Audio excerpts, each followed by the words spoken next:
चुप रो न चरी दिल दर्द भरी, मन बाग खुल्या तई बागन में। लख कुर्ब करे आया पैर भरे, पिरी साधन कखड़न सागन में। चुप रो न चरी दिल दर्द भरी, मसभाग खुल्या तई भागन में। ये बरकता नस्तिय में, जट बाग खुली प्या बस्तिय में। जट बाग फुटी प्या बस्तिय में, जिन सजणन जैस मस्तिय में। सजी उम्र रहिया ओ जागन में। चुप रो न चरी दिल दर्दी, मसभाग खुल्या तई भागन में। हाणे अॼु खाऊं दई दयकी, रखु दर्शन आडो दीदयकी। रखु दर्शन आडो दीदयकी। रखी मालिक में तो उम्मीद यकी, उन मालिक में दई मागन में। चुप रो न चरी दिल दर्द भरी, मसबाग खुल्या तई भागन में। लड़ी पो बितायो लाल लखी, सिकवारन जे घर साल रखी। सिकवारन जे घर साल रखी, पंजी खिदमत जो ख्याल रखी।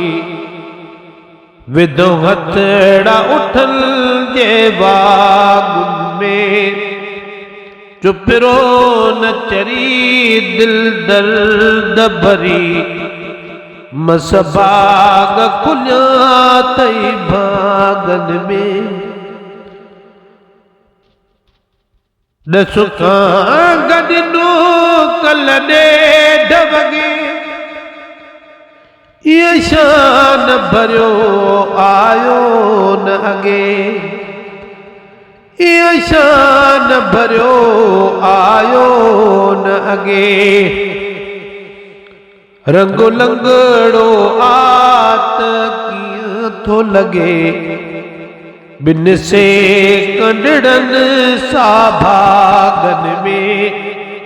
हो रंगो लंगड़ो आयत किया थो लगे, बिन से कंडड़न सा भागन में।